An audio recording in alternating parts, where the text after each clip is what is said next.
ठीक है, क्या बताया था बाबू? पॉइंट। किसके बारे में बता रहे थे?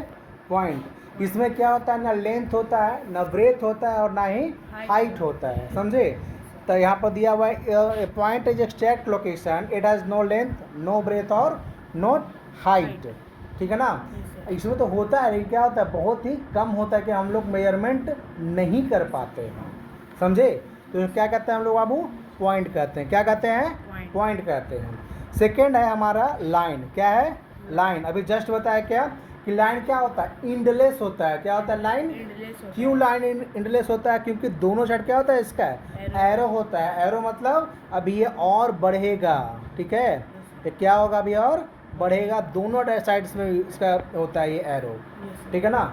इसमें तो बहुत कम दिया गया है, लेकिन क्या होता है और इस बुक्स में दिया गया है बहुत ज़्यादा। इसमें दिया गया है कि लाइन का जो क्या कहता है मेजरमेंट है वो फिक्स नहीं होता है, ठीक है ना? इसको मेजर हम लोग नहीं कर सकते हैं, ठीक है ना? एक कब जब भी घूमेगा क्या होगा? स्ट्रेट में घूमेगा, स्ट्रेट लाइन पाथ इसका रहेगा, ठीक है ना? चाहे हॉरिजेंटली घूमे, वर्टिकली गुजरे, क्रॉस गुजरे, कहीं से भी गुजरे, क्या होगा आपका? वो लाइन ही है, दोनों साइड से इंडलेस रहेगा वो, ठीक है ना? समझ में आ गया? इसको डोनेट करने के लिए हम लोग क्या करते हैं बताओ?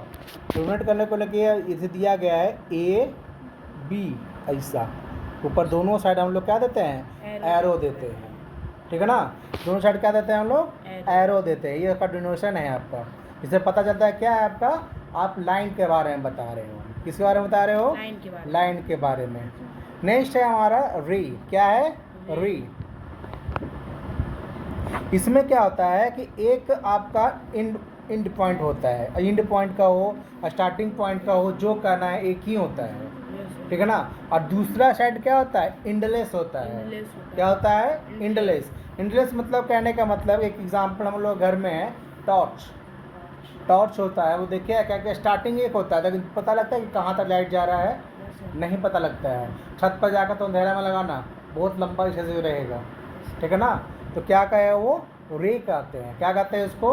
रे कहते हैं। इसको डोनेट करने के लिए एक ही होता है, देखो इसका देता है ओ ए और उसके ऊपर एक पॉइंट और एक एरो, ऐसा। ये क्या हो गया आपका? रे हो गया। क्या हो गया आपका? रे। समझ में आ गया? दिक्कत आपके दो जगह पर दिया गया है, ठीक है ना? समझ में आया? दिक्कत? देखिए अगला है हम लोग का लाइन सेगमेंट है। क्या है? Line segment. लाइन सेगमेंट क्या होता है? ये क्या है आपका? Line segment. इसमें लाइन सेगमेंट में क्या होता है बाबू? टू एंड पॉइंट होता है। क्या होता है? Two end point. एक यहाँ है, देख यहाँ है पी और क्यू। क्या आपका? पी और क्यू क्या है? लाइन सेगमेंट होता है। तो लाइन सेगमेंट क्या होता है? इसका क्या होता है? इसका लेंथ फिक्स होता है। क्या इसको फिक्स होता है? इसको मेजर हम लोग कर सकते हैं, ठीक है? और इसको पेपर पर भी ड्रा कर सकते हैं। लेकिन जो लाइन और रे आप ऊपर का दोनों हम जो बताए, तो उसको पहला तो मेजरमेंट फिक्स नहीं होता है, दूसरा इसको लाइन पर हम एग्जैक्ट ड्रॉ नहीं कर सकते पेपर पर, क्योंकि इंडलेस है, कहाँ तक ड्रॉ करेंगे? लाइन सेगमेंट का होता है क्या? ये इसका फिक्स्ड है, इसका कुछ 10 सेंटीमीटर, 10 किलोमीटर, 500 किलोमीटर फिक्स है ना? इसका कोई फिक्स है ही नहीं। रे का हो चाहे कुछ। समझ में आया? दिक्कत? आगे चलते हैं। बस ये हो गया, इतना ही आपका ज्योमेट्री है, इतना ही हो गया अभी। हम लोग आगे की ओर देखते हैं, कुछ कुछ और पॉइंट्स हैं वो देख रहे हैं हम लोग। तो यहाँ पर क्या है आपका? कर्व। कर्व क्या है? ये देखो कर्व क्या होता है जिसका, देखो ये होता है कर्व, ये फ्लैट सरफेस पे ड्रॉ कर सकते हैं इसको, ठीक है ना? A ball, orange, globe, pencil are required curve surface. क्या कहते हैं इसको? कर्व सरफेस है। समझ में आया? दिक्कत? नेक्स्ट क्या है हमारा? एक है नेक्स्ट कॉन्सेप्ट है हमारा कोलिनियर पॉइंट। क्या कहते हैं इसको? कोलिनियर पॉइंट कहते हैं।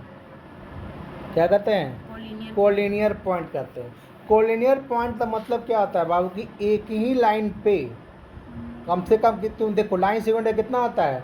दो तो होता है, एक यहाँ ए हो गया, यहाँ क्या हो गया? बी हो गया, लेकिन एक तीसरा पॉइंट भी होना चाहिए, जो क्या कहते हैं हम लोग? कोलिनियर पॉइंट कहते हैं, ठीक है? क्या कहते हैं हम लोग? कोलिनियर पॉइंट कहते हैं। आगे को डेफिनेशन में दे दिया गया है, देखो 3 और more point in a plane line lie on the same line are called collinear point.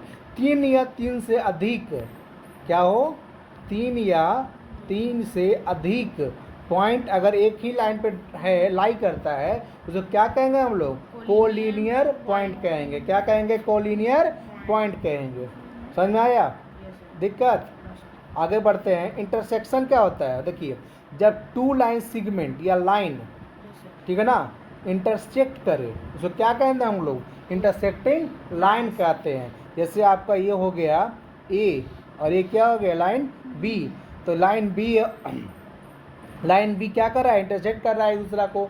Intersect मतलब क्या होता है, काटना, एक दूसरा को क्रॉस करना, ठीक है ना, तो क्या कहते हैं, इंटरसेक्टिंग लाइन कहते हैं। और जहाँ पे कटा है, जहाँ पे कटा है, यहाँ पे कटा है ना, तो इसको क्या कहते हैं, इंटरसेक्टिंग पॉइंट कहते हैं। क्या कहते हैं, इंटरसेक्टिंग पॉइंट कहते हैं। समझ में आया यहाँ तक? दिक्कत? अगला हम लोग पढ़ने वाले हैं पैरेलल लाइन। क्या पढ़ने वाले हैं, पैरेलल लाइन। पैरेलल लाइन मतलब क्या, 2 लाइन आपस में कभी नहीं क्या हो, एक दूसरा को क्या करो, इंटरसेक्ट कभी नहीं करे। जैसे एक एग्जांपल है हमारा रेलवे लाइन, कभी एक दूसरा को क्या करेगा, इंटरसेक्ट नहीं करता है। रोड का दोनों साइड कभी करता है, नहीं करता है। और पैरेलल लाइन क्या कहेंगे इसको, जिसका मेजरमेंट क्या हो, हमेशा जो डिफरेंस है वो सेम रहे हर जगह। जैसे यहाँ पर 5 मीटर है ना, तो यहाँ पे भी 5 मीटर है, और आगे लेके जा रहे हैं हम लोग इसको, तो यहाँ पे भी क्या रहे, 5 मीटर ही रहे। जो कि रेलवे लाइन में क्या होता है, पॉसिबल है, लेकिन रोड के साइड में पॉसिबल नहीं हो पाता। कहीं पर रोड ब्रॉड हो जाता है, कहीं पर रोड नैरो हो जाता है। इसलिए हम लोग क्या कहेंगे, railway line is the best example of the parallel line. ठीक है ना, समझ में आ गया? दिक्कत? आगे हम लोग पढ़ने वाले हैं कॉन्ग्रेंट लाइन। क्या कहेंगे इसको, कॉन्ग्रेंट लाइन। जैसे एक बताते हैं, जब 2 लाइन कटा आपस में, तो क्या है उसको कॉन्ग्रेंट लाइन कहते हैं, सॉरी इंटरसेक्टिंग लाइन कहते हैं। लेकिन 2 से अधिक, 2 से ज़्यादा अगर लाइन एक दूसरा का क्या कर रहा है, काट रहा है, तो क्या कर रहे हैं हम लोग, कॉन्ग्रेंट लाइन कहेंगे। जैसे 3 लाइन एल एम एन है, वो क्या कर रहा है, इंटरसेक्ट कर रहा है, क्या कहेंगे उसको, कॉन्ग्रेंट लाइन कहेंगे। और जहाँ पर इंटरसेक्ट कर रहा है उसको क्या कहेंगे, congruent of point of congruence कहेंगे। क्या कहेंगे, पॉइंट ऑफ कॉन्ग्रेंस। समझ में आ गया? दिक्कत? आपका इंटरसेक्टिंग का ये अपग्रेडेड वर्जन है और कुछ नहीं है। समझ में आ गया? आपका इंटरसेक्टिंग लाइन का ये अपग्रेडेड वर्जन है। ठीक है, तो आप ये पॉसिबल कीजिएगा पूरा बनाने का। ठीक है, आगे आप यहाँ पे वर्कशीट शुरू होता है। कॉन्सेप्ट आपका यहाँ तक ही है, बुक में आप जो भी बुक से पढ़ना चाहते हैं पढ़ लीजिए। कॉन्सेप्ट आपको इतना ही मिलेगा, हाँ कुछ ज़्यादा मिल जाता है, कम नहीं होगा यहाँ पे। ठीक है, तो बस इतना ही, आगे चलते बढ़ते हैं।